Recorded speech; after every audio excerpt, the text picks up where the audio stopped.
Hey everybody, it's time for This Week in Science and Education. Glad you joined us. This is Kevin Cougler from the Virtual Researcher on Call program. We are live on location today at Mary Johnson Public School in Waterloo, Ontario, and we're going to find out what it's like to be part of a science club.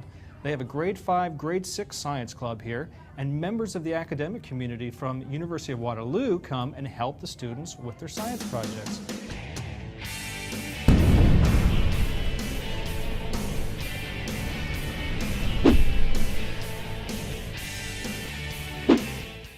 This Week in Science and Education is presented in association with the Science Coordinators and Consultants Association of Ontario. Visit their website at sccao.ca. This Week in Science and Education is brought to you in part by the University of Western Ontario, www.uwo.ca. We thank them for their support. This Week in Science and Education is also brought to you by Laurentian University. Check out Laurentian at laurentian.ca. We thank them for their support. So we're going to talk about different kinds of polymers today. So most of you have made slime with polyvinyl alcohol or with glue and borax. Every time we do that experiment, at least half the boys in the room and a few of the girls say, "Can we eat it?" And I always say, "No, of course you can't eat it." Well, so then I thought, all right, I have to find a kind of slime that we can make that people can eat. And so that's what we're going to do today. We're going to make edible slime. So we're going to take our sodium alginate and turn it to calcium alginate. But what we also have inside our solution is concentrated grape juice and a little bit of baking soda. So we're going to take our grape flavored purple solution, and we're going to take an eyedropper full of it and drop it very carefully into the clear liquid, and that'll make these little pearls. If you want to make bigger ravioli-like things, you can use the spoon and very carefully put a spoonful of it into the calcium chloride. And if you want to make worms, you can take the eyedropper and instead of dropping it into the calcium lactate solution, just squirt it in a stream. But what I want you to do again is I want you to pretend that you're polymers, and I want you to pretend that you're monomers, and then we're going to cross-link you. Right? Right, so you can walk around. You don't bump into each other that often. It works pretty well. I'll try not to get under the microphones too often. All right, so now I want you to make lines of three people. 3 people. Hold hands if you can, or link elbows if you don't want to hold hands. All right, now try walking around the room without bumping into each other or a table. All right, so now you're kind of like this purple solution, a little bit goopier. It's much harder to move around. So now the grown-ups in the room, Selena, Joey, Cosma, who's on whatever honorary ground. So now we're going to act as cross-linking agents. So we're going to be the calcium ions, and we're going to each grab 2 strands, and now we'll try and move. Okay. Oh, what do 2 strands? You're cross-linked. Someone has to get one. Now try to move. No, you need the cross link. Oh, my. So yeah. Come back here. Where are we going? Anywhere. Let's go. Now, if you look, we've got our grape juice molecules trapped in our cross-linked polymer, right? And that's what we're going to do. So here's my clear liquid. So now you take your eyedropper. Do you all know, right? You squeeze it, put it in the goo, and suck it up. And then again, you don't want to touch the liquid. Just drop it in.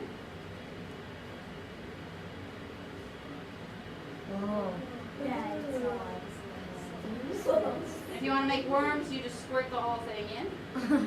And then let it sit for, I don't know, about half a minute. And then that's what the empty cup and the tea strainers are for. Pour the calcium solution into the empty cup through the tea strainer, and then you can play with your pearls and your worms.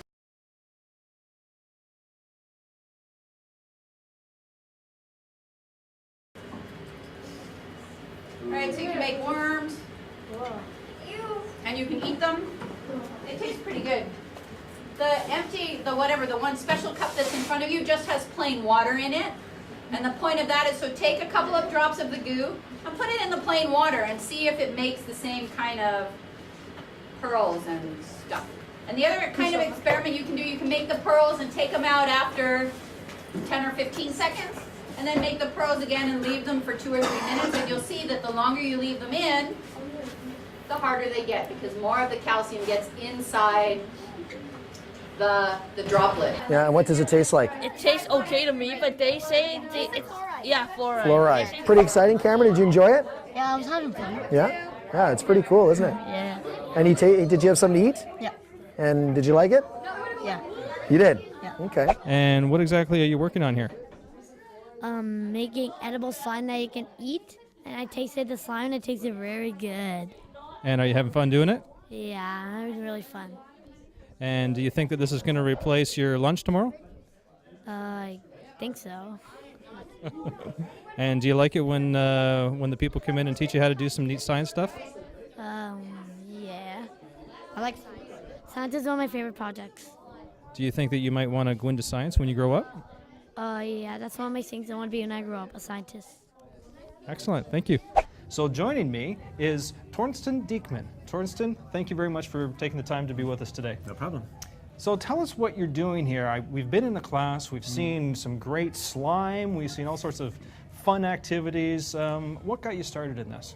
Well, the whole thing actually started 2 years, almost 3 years ago, with that I signed up for the Synapse program from CIHR as a mentor, and then they got me in touch with a school in Shakespeare, Ontario, just about 20 minutes from here. They were looking for someone to help with their science club, prepare the kids for a science fair. Okay. And so for 1 year I did that there. I drove out there once a week during a nutrition break. We did it there because they are all bussed, so it wasn't possible to do it outside of school hours.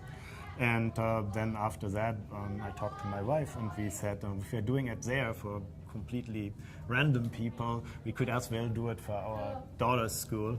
And so that's how we talked to the administrators here and got it started. And so for the last 2 years, we have done this. And what are you trying to accomplish? What's the ultimate goal of reaching into the lower grades here with science? Well, the idea is really to show kids that science can be fun and cool, and get them interested and get them thinking, get them to think about what they do every day, right? So if they, we did previously around talking about how one can identify starch in food, and so we got them to talk about nutrition and what, good calories and bad, and how one can investigate what one works, and basically start thinking about your environment and what you deal with every day, and what does it mean in terms of science. And is this a University of Waterloo initiative, or is this something that you and your wife just took No, upon this yourselves? is purely our own idea and execution. We do, of course, have the advantage that we can go and procure things or borrow things from the chemistry department. And so they have large amounts of glassware. So for some experiments, we borrow 50 beakers and things like that, or 10 thermometers, and that are otherwise used for labs. And so we'll borrow those, bring them back, and so that we have access to that. And it's easier for us to procure simple chemicals that otherwise might be harder to get. I mean, we obviously don't do anything that's dangerous. You're not blowing the school up or anything. Yeah, of no, that we nature. try to avoid that. Okay. Sure, the parents appreciate that, Thorsten. Yeah. Yes.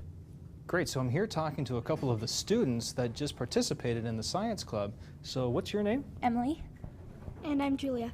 Hi, Emily and Julia. Thanks for taking the time to talk to me. So what grade are you girls in? I'm a grade 6. And same. Emily, why do you think it's important that the professors come and help you with your science here at the school? Well, I think it's important because they have so much knowledge they can share with people our age, and they can teach us so much that it'll be helpful for us when we're older. And do you think you might choose science as a career choice one day? I might. It's one of the options for sure. Julia, why do you think it's important that professors come and help? Well, it could get dangerous, so they don't want anyone to be injured, so they can instruct us properly. What do you think you might do when you grow up? I want to either be a marine biologist or an allergist. Oh, well, good thing you're participating in the science club, because that'll really help you with those. Yeah. So at last, I'm here with the professor of the hour. We watched her today take the students through their paces, learning how to make slime and all sorts of great science experiments. This is Dara Gilbert. Dara, thanks for taking the time to talk with us. You're welcome. So I was in the classroom and I saw the students reach into a cup and pull out some stuff that was very messy and explain what we were doing today, because my brain wasn't getting it. So what we were doing today is teaching students about how polymers behave and what happens when you start sort of sticking these long molecules together with what we call a cross-linking agent. And we have in the past made slime with them where we used polyvinyl alcohol and sodium tetraborate as the cross-linking agent, and it makes a nice sort of almost silly putty-like slime, but they always wanted to eat it.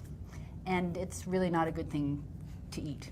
So I was reading about molecular gastronomy, and there was talking about making these little pearls with sodium alginate and calcium chloride. And I thought, we can make edible slime. And so instead of polyvinyl alcohol, the long molecule that we use is called sodium alginate, and it's a polymer of 2 modified glucose molecules. And it's isolated from seaweed. And it has a negative charge on it, and that negative charge is normally made with a sodium ion attached to it. So the polymers are all individually, floating around in their solution. And then if you add a calcium ion, it binds more tightly to the alginate molecules, but it can now bind to 2 alginate molecules instead of only 1. So now those long polymers stick together. Like the example we did with the kids where they were groups of 3, they were the sort of sodium alginate molecules, and then I went in and pretended I was a calcium ion and grabbed 2 of them, and then they can't move past each other anymore. So what we did it 2 different ways. We took the little drops of the solution, of the alginate solution, and put them into the calcium solution, and that made those nice little pearls or those long worms. But then if you wanted to just make a big gooey mess, we took some of the calcium lactate solution and dropped it into the alginate solution and just stirred. And that cross-linked it in a, I guess it was less cross-linked, a lower degree of cross-linking, so it made that sort of gooey, slimy stuff. And if you let it sit in the calcium solution long enough, it actually becomes quite hard.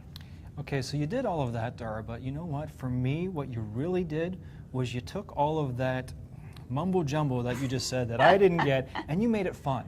And those kids had smiles on their faces. You know, you were engaging as a presenter, as an educator, if you will. And isn't that what the Science Club is all about? You want to have these kids fun and turn them on to science. Yeah, so I teach first-year chemistry at the University of Waterloo, and I do it at 8:30 in the morning, so I have a lot of very glazed eyes that I try and explain this stuff to. And so it's also fun for me to work with kids who are not worried about their marks on their exam and are just having fun experimenting with different kinds of stuff and then eating it. And the kids like it, I have fun, and hopefully we'll convince a couple of them that science is cool. And what's the part out of the Science Club that is the most fun for you? Oh, it's just I just have fun, right? I get to make all these gooey things. I get to pretend to sneeze into my hand and lick it up and listen to all the kids go, ew, gross. So I can be a lot more, I guess, silly with these guys than I can in a lecture hall at the university. With your undergrads, yeah, okay. So Dara, what's the reaction been like from the parent community? Are they excited about this, not excited? Have you heard from any of the parents? Well, we hear from the parents all the time. Most of the time it's very positive feedback. A couple parents weren't so happy about having to eat the edible slime when they got brought home, but we even at the first year we did the Science Club here, one of the parents approached me at the beginning of the second year actually and said that she and her husband thought the Science Club was a really great thing to do and they wanted to help support the Science Club, and so she asked if she could make a donation, and I said sure, why not. And so she handed me an envelope and I said thank you, and then I got home and I opened up the envelope and it was a check for $500. So there's a huge support for the Science Club at this school, and several parents with younger children have said, well, you can't stop it when Miriam leaves, can you? Well, that's good. Well, maybe some parents can help pitch in. Do you have some parent volunteers that come in and help? Or? We have students of mine from the University of Waterloo who come and help, and the youngest of the helpers we had today, he was in our Science Club 2 years ago, and so his little brother is also in the Science Club, so he volunteered to come back. And so we're working on trying to get some of the Science Club alumni who are now in middle school and high school to come back and help. That's great. And Dara, last question, if you had some advice for some parents or some people who are listening who maybe like yourself are professors at a local university and they're thinking about doing what you guys have done, what would your advice be to them? Oh, do it by all means. And on the web there are so many experiments that are already worked out and that you can do. So if you wanted, like I did, want to do the edible slime, I typed edible slime into Google. There are thousands and thousands of hits that you find, so it's really easy. The kids all love it. The school has been very supportive. Teachers are out here every week after hours for no reason other than they believe that science is a good thing to teach to kids. So I would recommend that anyone and everyone should get a science club started in their kids' school.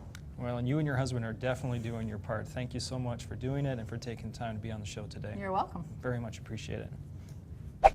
So it's time now to talk to the guy who sees the impact of the work that Dara and Thorsten are doing here at the school. So this is Ryan Kraft, and Ryan is a grade 6 science teacher here. Well, I guess science and a whole bunch of other subjects you were saying right now. So what is the impact of two professors like Thorsten and Dara coming into the classroom? Have you noticed a change in the students? Yeah, I do. The energy definitely for science is up with all the students that we work with. This opportunity came to us a few years ago, Thorsten and Dara being parents of students here at our school, and running this program and having them run experiments with the kids geared towards their interest has been huge for us. The kids come in the morning, are very excited about science, want to share their experience, so it's been wonderful for us. We're really lucky. What do you think the lasting impact will be from this type of engagement in the school? Well, I think with all the experiments that they're running, I think the kids are getting a real feel for that science can be cool, it's exciting. They're not just reading in a textbook, they're actually conducting experiments, and I think that'll definitely be instilled in them in grade 6 and will move forward into grade 7, 8 into high school. You may see some students that are really focused on science through high school and then see it as an interest in university. So there's a big upside to having professors in and working on some cool experiments with us. And we should point out too that you're volunteering your time as well. I mean, you're staying after school to make sure the science clubs run, and so you're very much a part of this as well. Yeah, well, we bought in as a staff. They came to us and said they were going to volunteer and provide materials, and so we thought as a staff it's great for our kids. It instills an interest in science with them and in mathematics as well. So there are many staff who volunteer their time after school to be a part of it.